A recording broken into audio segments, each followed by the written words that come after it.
Doctor BR Ambedkar గారు April 14న మధ్యప్రదేశ్లో జన్మించారు. చిన్నప్పటి నుంచే ఆయనకు తీవ్రమైన సామాజిక వివక్ష ఎదురైంది.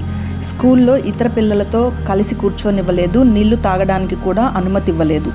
అయితే ఆయన ఒక గొప్ప నిర్ణయం తీసుకున్నారు. బాధలను కాదు విద్యను ఎంచుకున్నారు, మౌనాన్ని కాదు జ్ఞానాన్ని ఎంచుకున్నారు. అన్ని అడ్డంకులను అధిగమించి ఆయన విదేశాల్లో ఉన్నత విద్యను అభ్యసించారు.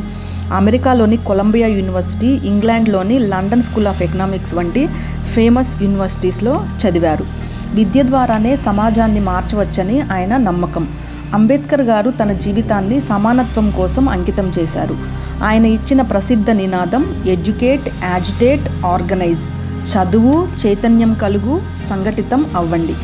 ఈ మాటలు లక్షల మందికి మార్గదర్శకంగా మారాయి. అంబేద్కర్ గారి అత్యంత గొప్ప కృషి కాన్స్టిట్యూషన్ రూపకల్పనలో ఆయన పాత్ర.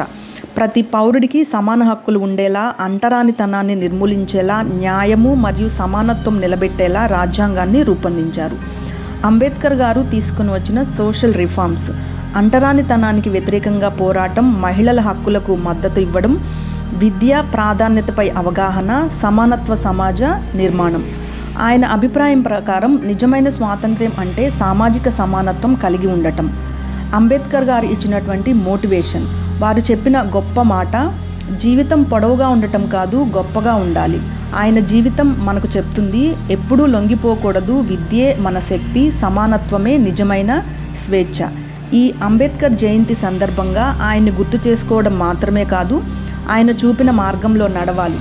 మనందరం ఒక ప్రతిజ్ఞ చేద్దాం: కులం అనే వివక్ష లేకుండా జీవిద్దాం, అందరికీ సమాన అవకాశాలు కల్పిద్దాం, న్యాయం, సమానత్వం కాపాడుదాం. జై భారత్.